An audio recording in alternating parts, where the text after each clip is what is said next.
Back to Let's Be Blunt on Riotradio.ca. I'm your host, Gabe Lashley. I'm here with Graham Jordan. What's going on? What's Katie going on? Scott. What's up? Hope you guys have plans for this weekend. We've got a lot of stuff going on. There is Valentine's Day and the NBA All-Star game is happening in Toronto. But a lot of taxi drivers have got something up their sleeve for this weekend. They're planning on doing a strike in just like the heart of the GTA.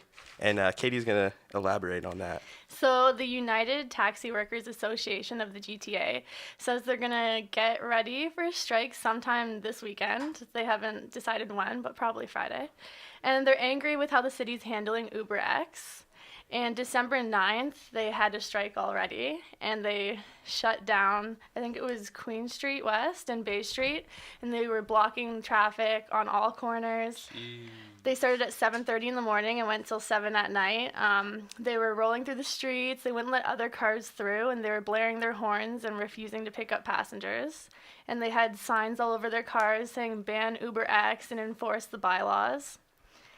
So they're going to be doing that again on this weekend, which is a pretty important weekend for Toronto because it's going to be like worldwide media attention on All-Star Weekend. So it's pretty planned, I guess. Yeah, John Tory's having none of it. He's having none of it.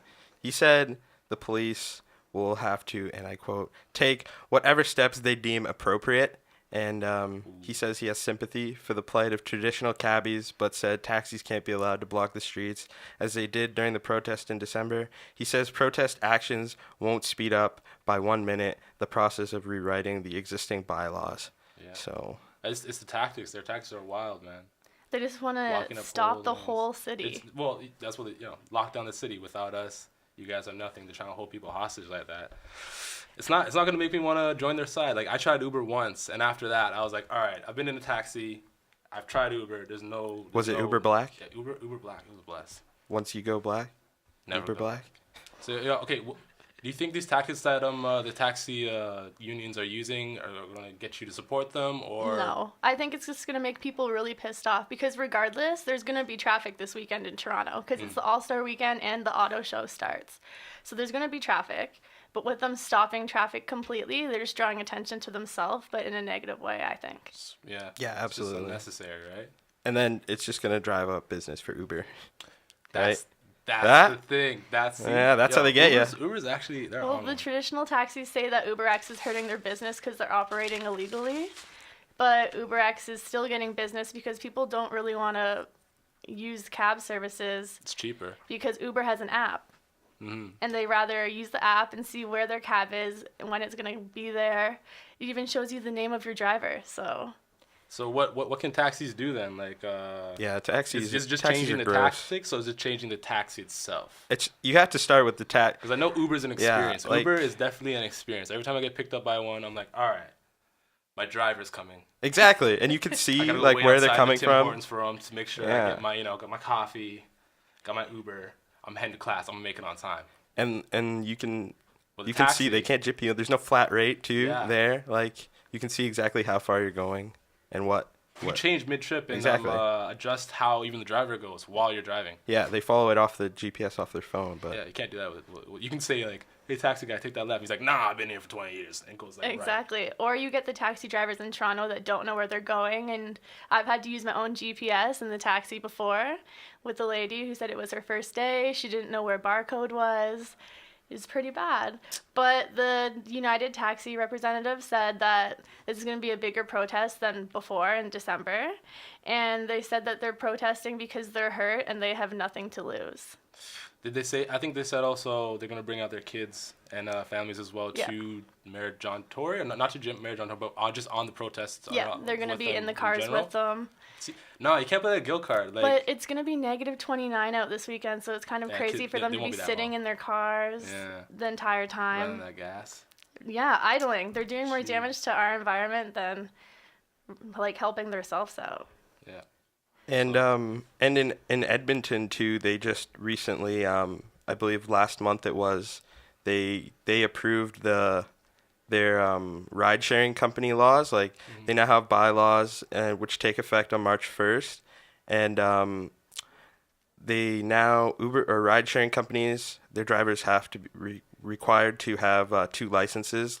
One for ride-sharing companies called a private transportation providers, and the other one is just for taxis in general. So, like that's what they have been doing in Edmonton, and And it works? and so far the taxi group, they're saying that under the bylaw, both taxis and private providers must charge a minimum of $3.25 for any trip prearranged through a mobile app or written contracts.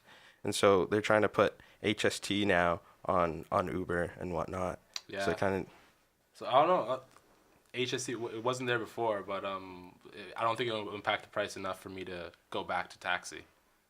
Yeah. That's what it is. Uber's an experience. Exactly. Easily. It makes you feel better than getting in a taxi. Yeah. Okay. then you have to look at it like this too. Yeah, there's a couple things with Uber I don't like because I know they're dodging taxes. Yeah. They're Yeah. dodging taxes on the lows, and that's like, hey, you're messing around. I don't know how much the number is exactly. I'll look that up. But Yeah. what is Uber doing that you think is detrimental to like just the city? Well, they're coming in, and it's like if you look at it like this, if a person comes up and says like, "Oh, I'm starting this new taxi service without a union, no flat rates and whatnot," and they came up and said that to like a taxi service, they'd be like, "You're crazy."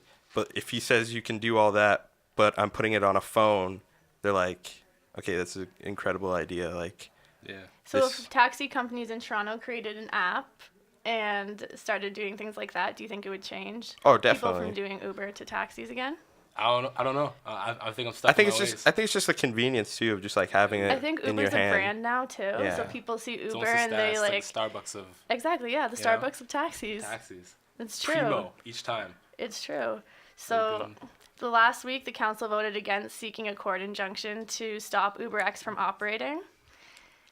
So taxis see this, well the taxi unions see this, and that's why they want to strike, because there's no injunctions for Uber and they had to pay for their license to drive. Uber drivers can just do it, especially UberX. So UberX is the main thing that's hurting their business because they are operating illegally, but Okay, so then, all right, well, bringing it up again, what you said about the Uber to collect HST. It says right here, the city, no, oh yeah, the Canadian Revenue Agency is to investigate whether the company is in fact paying an appropriate amount of tax, and this ties into their alleged tax evasion. You have, oh shoot, no, I'm messing. Andrew Truchot, Commissioner of Revenue for and CEO of the CRA. He says he's totally shocked and surprised a Canadian corporation is able to get away with this without charging or paying HST. So now the government wants its slice now. This is what I'm hearing at least. So do you think things will start changing a lot quicker for Uber? Yeah, people are seeing it's Now like that a the really government's getting involved? lucrative business, and like So you need to get on. it's down to the money. Yeah, No matter what, it's always down to the money. exactly. of course it is. Jeez. So then, that's Uber. Uber Uber has All it. Star Weekend plans might be postponed if this strike happens. You should Which all will- walk. How far do you think they'll go though? Do you think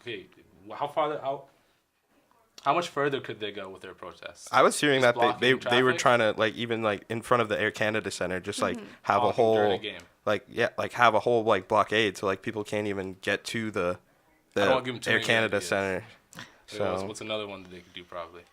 They're gonna idle on the DBP for sure. You can't. That's what they did last time. Yeah, you can see pictures of all the taxis just on the DBP blocking everyone back. They're gonna go and block the Metro Toronto Convention Center for sure, because that's where the auto show is. How long is the auto show going That's on like for? a 7-day thing. So So they're trying to hold protests for each day of the week. Gee. How badly are they being affected? Like I taxi don't drivers. know. If they think they're bringing their kids out and everything. We have 1 minute left? Okay then. Alright, we'll switch it up if we got to right now. Okay. But from these big problems to these more local problems, more international problems,